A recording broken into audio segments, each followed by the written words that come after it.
Okay, all right. So is everybody ready? Yes. Yeah. Okay, wonderful.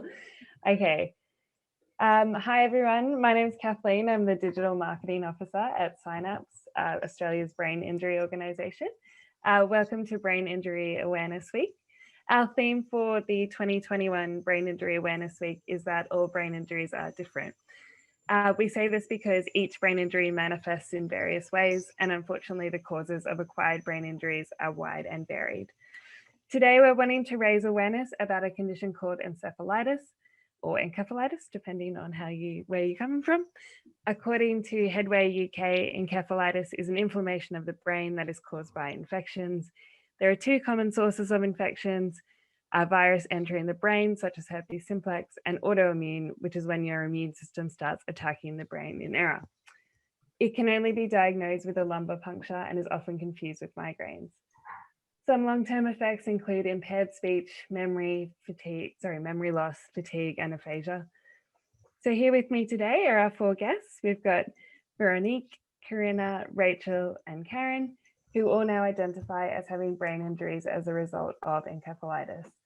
We're going to hear from each of our guests, their story, and the longer term effects that are common with this condition. So if I could just get everybody to introduce themselves. So we'll just say name, where you're from, and when did you get your infection? So Veronique, let's start with you. Oh, hi, my name is Veronique Theberge. I'm originally from Quebec City, Canada, but I've been living with my partner and now 3 sons in Northland, New Zealand for just over 13 years now. So actually yesterday was my 4th year anniversary of contracting meningoencephalitis. So for me, it started as meningitis, which are the membrane around that protect the brain and the spinal cord. And unfortunately, the infection then migrated into the brain, which is how it became encephalitis. And how I acquired my brain injury survivor title, I guess. Great, thank you. Rachael, let's go to you next. So my name is Rachael. I'm originally from New Zealand, but been living in Australia for the last 25 years, I believe. And in January 2019, we were overseas in Israel, and I got encephalitis while we were on holiday there, herpes simplex encephalitis. So 2.5 years down the track. So Karina, let's talk about you next. Yes, hello, I'm Karina, and I'm from Germany originally, but have been living in Australia since 2008. I came down with encephalitis here in Adelaide in April 2018,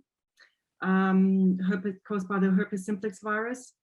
And while my initial recovery was quite quick and pretty good, and I was also supported by the local brain injury rehabilitation centre here in Adelaide, but it's left me with an acquired brain injury that's still causing me the occasional seizure and mainly trouble with short-term memory.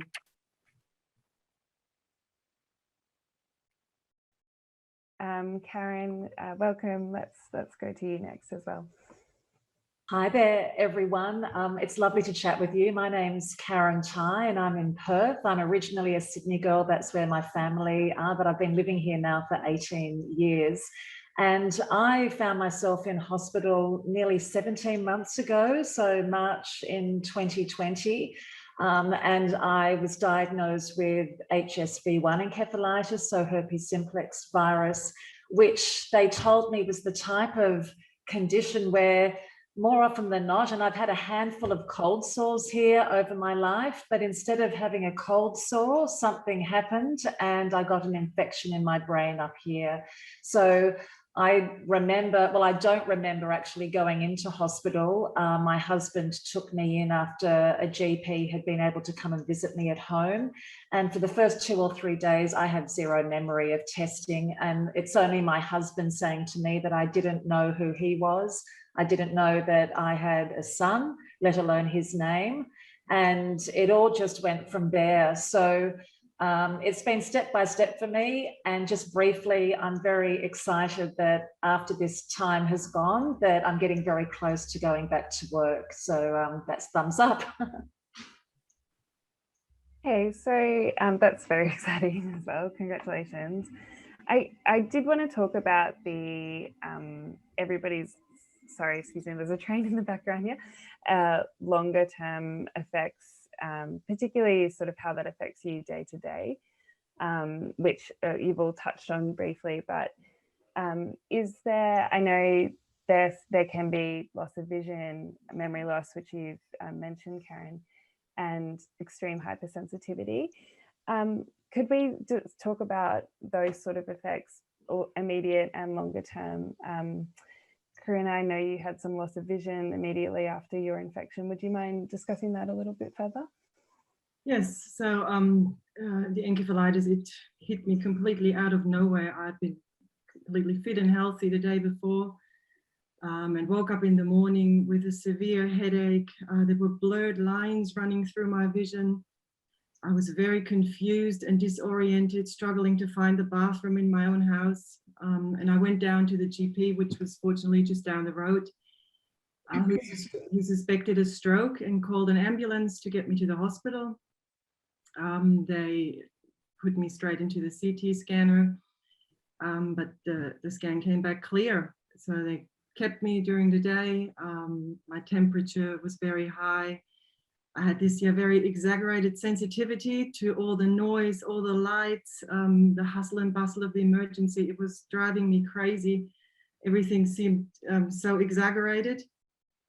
And despite the painkillers, my head was throbbing. At some point, I was trying to go to the bathroom and I realized I couldn't really control my legs anymore. I couldn't walk anymore. They had me there until the evening. Then the doctor came in and said, well, your scan is clear. We think you're having a migraine. At that stage, I was so weak, I couldn't even lift my head off the pillow anymore. I struggled to understand what he was saying. The blurred lines in my vision had got worse and worse. I had trouble seeing. And I tried to say something to him, but my speech was really slurred. That's sort of my last clear memory. Then I've got one brief scene in my memory still from the night. I was woken up by a female voice, and she just asked me simple questions, if I could tell her who I was, if I could tell her where I was.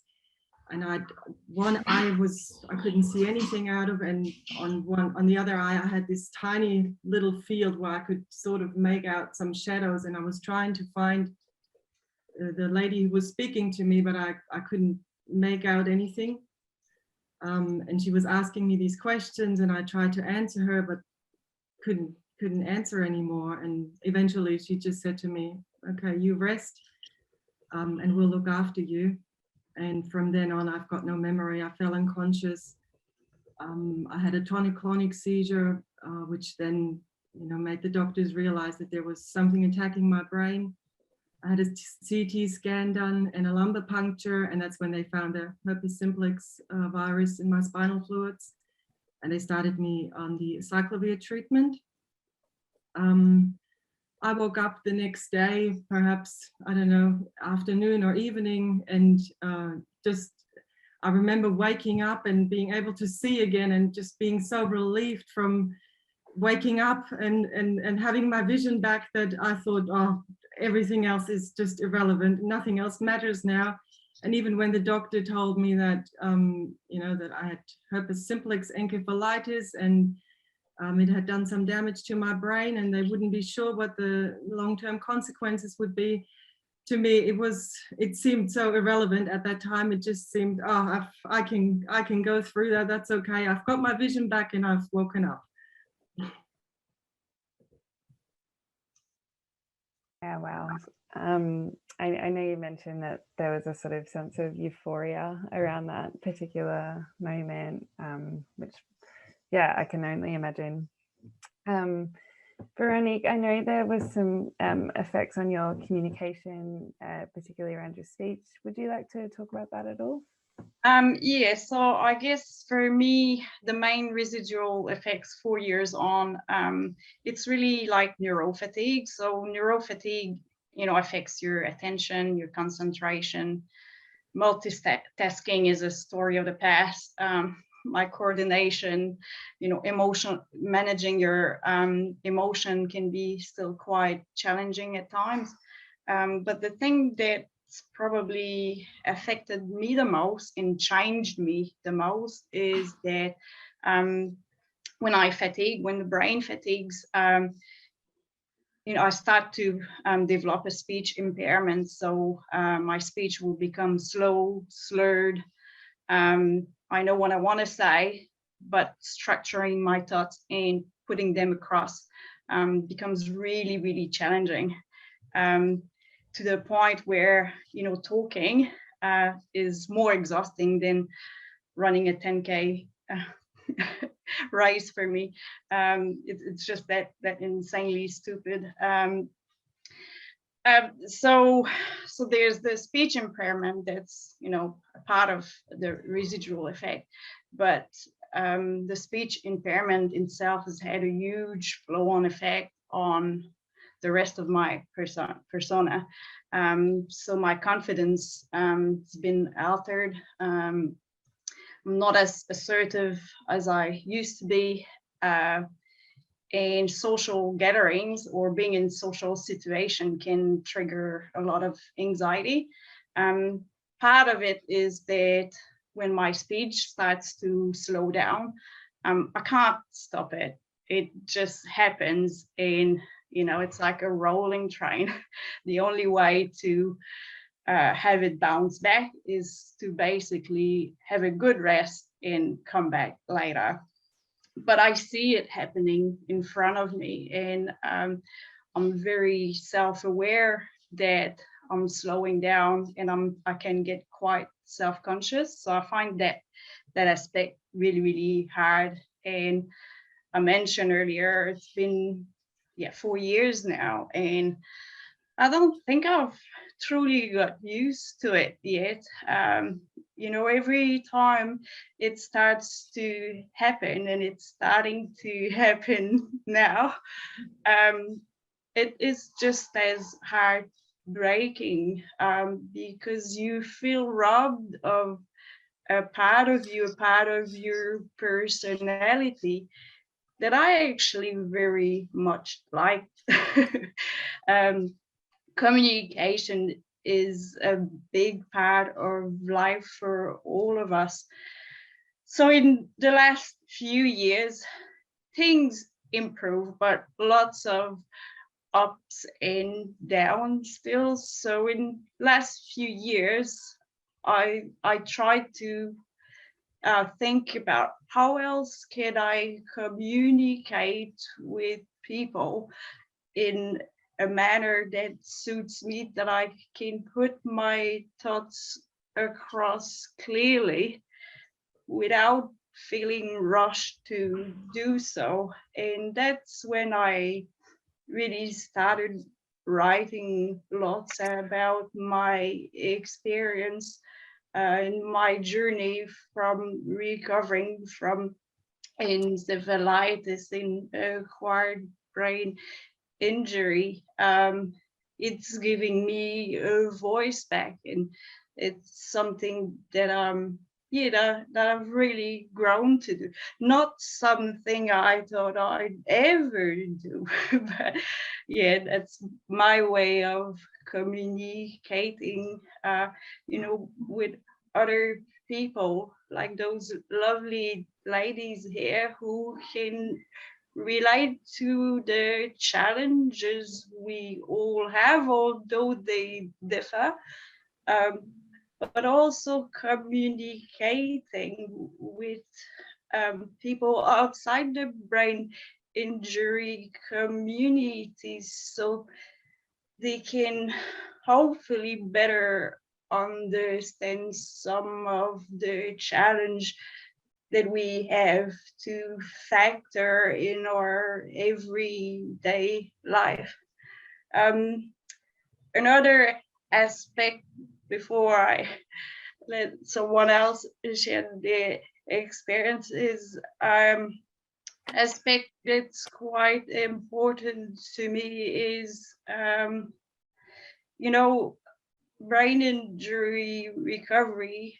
For me, I'm a strong person, always been strong, but it's been biggest mental game I've ever had to play, to have your daily life challenge, having to adapt, tweak the way you function, and make the most of what your brain has to offer on any given day. So adapting to that, and it's been not daily battle, but it's something that's really real, and that perhaps we don't talk enough about. Yeah. Right, yeah, thank you. I know, Veronique, you have a blog called My Weird and Wonderful Brain, is that correct? Yes, that's right. So we can recommend going and having a look at that to sort of read more about your experiences, because she delves a lot into challenges day to day, and a lot around mental health as well. So from a Synapse perspective, we find those sorts of stories really, really helpful. Thank you for that, Veronique. Let's move on to Karen. I know you're a journalist, a broadcaster, or you were. Are you still working at the moment, or what? I know you said you were coming back to work. Yeah, I've got fingers crossed that I'll be able to be back working in my role with ABC Radio. So in the next month or so. Work has been very supportive, which I am so thankful for.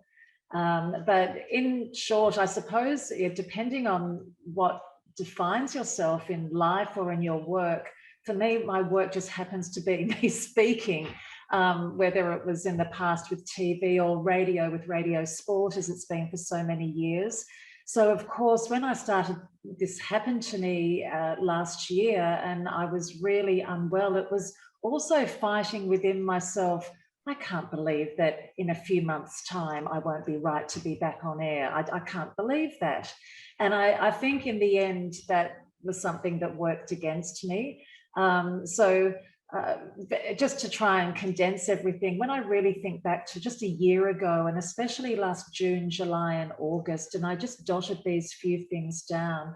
I mean, I have to think sometimes when I get frustrated, because a big thing is which does affect my work, is that I can't access a lot of names. It sounds weird, but to try and describe it, it's almost like I've got a locked door up here in my brain, and we can't knock it down and we can't open it. And behind that door are so many names. There are names I've never forgotten. And there are other names that I can recognize people. And if I saw their name written down, mixed in with all other words, I'd highlight them straight away.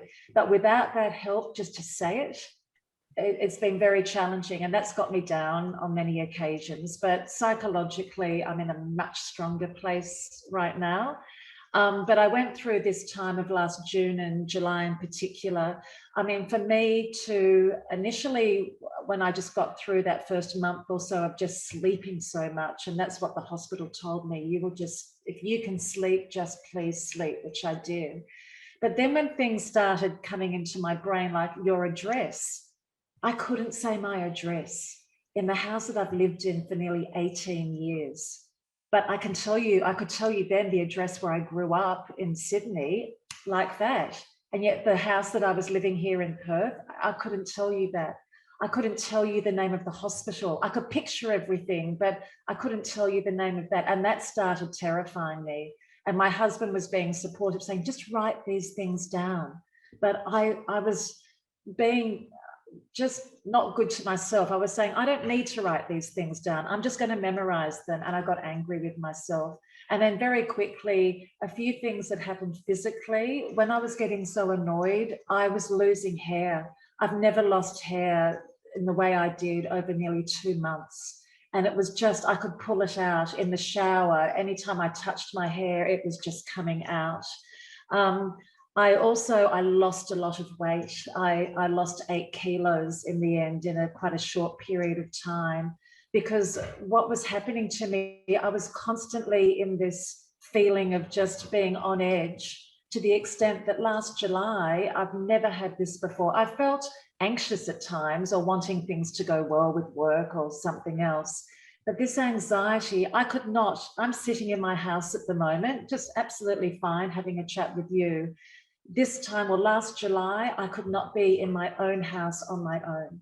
I've never felt like that before. It makes me feel upset to think back to that. I couldn't have a shower. Like if my husband is somewhere in bed in the house, I was too scared to be the last one up in the evening. I thought I would never be able to walk out of the house into the nighttime again. I thought I'd never be able to watch anything on TV that made me scared, like a favorite show, like a detective show or anything. I couldn't believe this was happening. And I was scared to go to my wonderful GP. I thought, surely this is silly. Karen, you know, you're okay. You're in a safe house. We can't give you 100% safety assurance, but come on, how many times has somebody come up into the back of the house or whatever? But it was like my brain was getting this little part in my brain. It was all this other stuff that was pushing on it. Anyway, cut a long story short, my GP, I'm on a very low dose medication. I think it's like an antidepressant, and that's just, I'm back to normal. I'm not scared of the dark anymore, but I am terrified even now when I think back to how I was. So I'm so grateful for lots of help. There's lots of other things, but that was just a very intense period of time, and I'm being kinder to myself and my brain now, and it's giving me more motivation in getting my name access back and so on, and work has been very kind. I'm glad to hear that you are on the up, at least. That would have been dreadful. And I mean, you know, we know about how big of an issue mental health is in general, but even before any sort of brain injury or any effects on the brain. So yeah, I'm glad to hear that you're on the up. Rachel, let's go over to you just to talk a bit about work as well, in an ongoing theme with that. I know you had quite a good support network around you when the encephalitis first happened. Do you want to talk about returning to work and also just a bit about your journey and where you are now as well? Yeah, so I was going to say, once we got back from overseas, we were overseas for 5 extra weeks, basically. And we were very lucky because when I was first admitted to hospital, they suspected it could have been encephalitis and put me on 3 different types of drugs, basically. Not sure what it was, but waiting for my lumbar puncture results to come back. So from that point of view, they knocked it early. And that's probably what's helped my recovery a lot, I think. So we had a lot of support. And then once we arrived back in Australia, that night our kitchen was full. We had a lot of friends who did everything for us, just helped in so many ways, and taught me how to do things like keep the kitchen going, go for walks, play games that I didn't know how to play again. So from that point of view, that was amazing. Same as Karen, I did have issues with name memory and wasn't really sure how I could get through that. So I started writing down all the names that I just needed to know. I just didn't know how that was going to work. But I thought I'll try and write them down. So I started on about 30 or 40 names every day, and just kept writing and writing and writing. And now I'm up to most of my colleagues, everyone I know. I'm up to over 500 names once a week. I go through that every week. So But just talking about going back into work, once I started feeling better, work did say to me, we'd like to have you back. And my neurologist was slightly unsure about how I would go back to work. So 5 months after I was diagnosed with encephalitis, we decided that I'd give it a go. And work took me back for 2 half-days a week. And basically the first couple of weeks, I really just sat at my desk and looked around. They also were really, really amazing because they knew that I was very uncertain about coming back. So I just really dealt with the colleagues that were in my area. We have a floor with over 100 people on it, and none of them really saw me or popped in to see me to overwhelm me. If I saw them in the staff kitchen, yes, they'd say hello to me, but they didn't come and jump on me. So basically I was given small projects to do with no timelines on them. So I didn't have any deadlines to work to. And in my office, there were a lot of deadlines and quite often a lot of pressure. So that's how we started off back at work, and they were so supportive. And then as I started to feel better and more adaptable, I started increasing my hours. So yeah, and I suppose just that support from them and knowing that they wanted me back, and also that my work had been a major part of my life.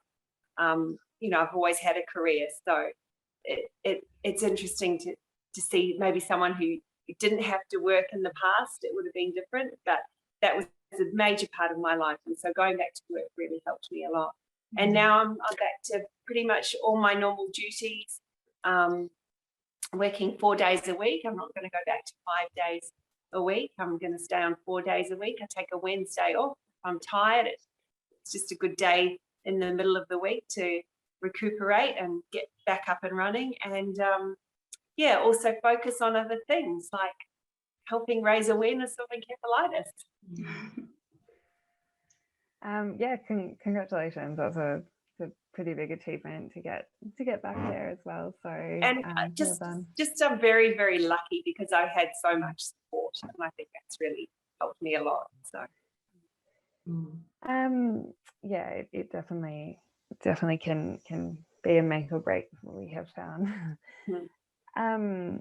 I wanted to talk a little bit about languages. I know at least 3 of you are bilingual in this group. And Karen, I'm not sure if you are or not, but please jump in. So I just wanted to discuss around what that meant for you. I think, Veronique, English is your second language, is that correct? French is your first, and Rachael, you speak Spanish as well, is that right? And Karina, it's German is your first language or second language? First language, yes. First. So I just wanted to touch a little bit on what that was like in recovery, because as we were talking about before with, you know, that aphasia, that sense of trying to find the word, what, you know, sort of how it, to me, that's interesting to know how your brain prioritizes first and second language. And I know there's a bit of research around like executive function and that sort of thing. So would anyone mind just touching on that experience a little bit? I pretty much only have funny stories on on that front. When in the early days of recovery, it's because my processing time is what is affected. I'd speak and it would be the first word in either French or English I would use. So in one sentence, there could be 3 English words and 2 French, and my partner does not speak French. So he'd look at me because I wasn't realizing I was mixing languages up, but he'd look at me funny and would not understand what I had said. So luckily my two older boys are bilingual, so they just translate as they do, but it made for funny stories. And the opposite is the same. My parents back home do not speak English, so poor dudes would get same treatment, but there was no one to translate to them. So yeah, and just there was a lot of things around. So I'd look at, say, a phone. I know this is a phone, but I couldn't get the word. So was the black thing there on the thing next to the other things? So there were things everywhere. Just because I was struggling to retrieve the correct words. But it slowly got back into place, but it took a while. So a bit like Karen and Rachel, I'd write things down on piece of paper to try remember. But then I wouldn't remember where I had put my piece of paper. So I eventually got wiser, got notebook, which I made a point of leaving in the same spot.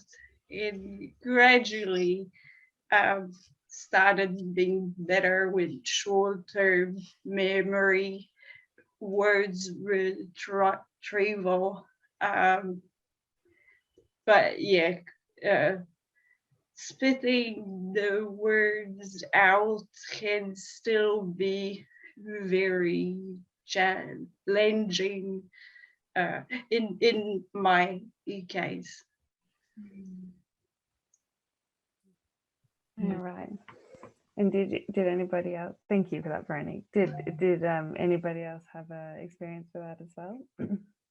Yeah, well, I originally back in hospital, I remember at some stage someone came in and they asked me to name as many animals as I could in, I don't know, 30 seconds or a minute.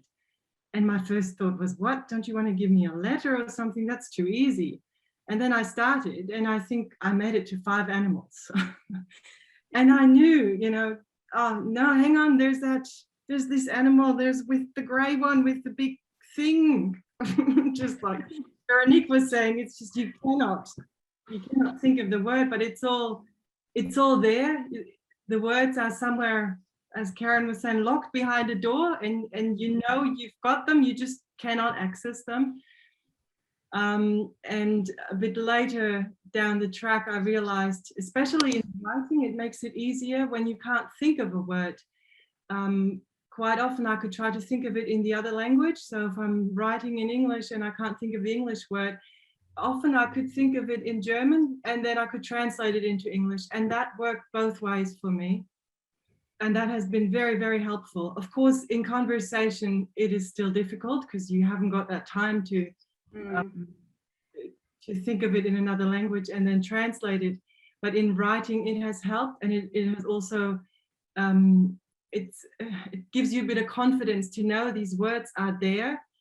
I had a test back in December, so this is almost 3 years post encephalitis, where this was a neuropsychologist. He gave me a list of, I think, 20 words, and I had to repeat them a couple minutes later. And I think initially I could remember 2 words or something like that. But then he told me, he named 40 words or something, and he asked me which word was in there. And I knew all of the words that had been in there and that hadn't been in there. So he said, the problem is not the memory, the problem is the retrieval. You cannot access what has been stored. It does get stored, but you can't access it. And I think that's, I experienced that a lot during the day, even now, that sometimes, you want to say this, you know something about it, but you just can't get there. And that's really frustrating, very frustrating.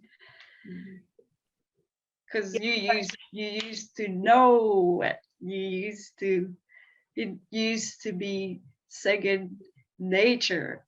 And now your brain, to get from A to B, has all those detours. And that's what fatigues you. That's what makes it so hard to, get from A to B. Yeah, so I have the same situation as Karina, that some words came back to me in Spanish and some words came back to me in English. But Spanish is my second language, so most of my words came back to me in English before the Spanish words. So, but yeah, we still manage to talk to people in different languages from time to time, so it's fantastic. Yeah. And can I just quickly say, I've been so inspired listening to all of your stories, and I'm a first generation Australian with my brother and sister, and my late mum, who died way too young of cancer, Austrian. So all of my relatives in Austria and England. And mum always apologized not for speaking more German as we were growing up. So Karina, now I know that you speak German too. I've always wanted to go back and to learn more German. And I regret that my beautiful Orma, I couldn't speak with her on the phone. When I was blessed to go over there and meet her face to face, we could get it together.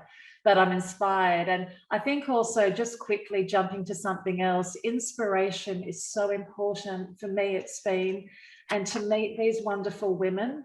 And it's something that has helped me so much with all the love I have of my husband and my beautiful family and friends at work and more, to actually speak to someone like initially to Rachael, who could absolutely understand about not being able to access names and other words and feeling frustrated. It's just changed my life so much. And that's what I want to give. I just want to be able to keep a friendship with these beautiful women that we're talking with today. And I have received so many messages from people in Australia. I'm not one to really like to talk about myself, but I thought with my career in media, if it could have helped in this last year to do some interviews about encephalitis, which I had never heard about in my life before I was diagnosed, yes, I could do that. And I've been a bit overwhelmed by these wonderful messages. And if we could get, even like a Facebook group together in Australia, like the wonderful Encephalitis Society in the UK, which I stumbled on purely by chance, just to get people a place that they could come together and speak to people who have perhaps experienced something similar, and to get this wonderful information that's already out about encephalitis, where we are in Perth, to the hospitals, because there's already some wonderful information there that we don't have to reinvent. We just need to get it accessible. And I know, Karina, I was so overwhelmed to hear your hospital in Adelaide gave you that information about the Encephalitis Society. I just Googled on it, and then through work, a friend of Rachael contacted a friend of mine at my work to see if it would be of a help for Rachael to be contacted with me. So I don't know what I would be like if there wasn't an Encephalitis Society, or if I've never met Rachael or Veronique or Karina. And I know how help, and I want to give that to others and to help something more happen that way.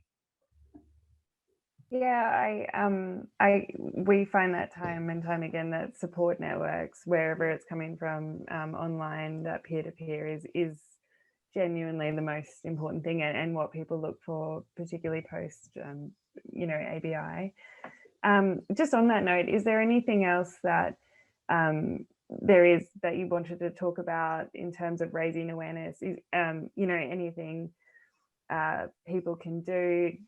We are rallying organizations, and us at Synapse, that's part of our job, is to advocate. So the more that we can talk about it, the better, particularly in terms of, you know, talking to governments and things like that. So yeah, I just want to open the floor and say if there's anything else that anyone wants to say, or yeah, or you know, what can we do, I guess. Yeah, well, Karen touched the nail on the head. Like, to me, it comes from the start. So if you're being diagnosed timely and accurately, that's, you know, the stepping stone to limiting brain damage. And unfortunately, encephalitis is pretty rare, and it is a tricky diagnosis as well, but it needs to be, don't know, more training, more awareness with health professional, and from there on making sure that when people get to go home, they are supported by the appropriate specialist. In our case, we were left completely scrambling for months and squeak the wheel we did.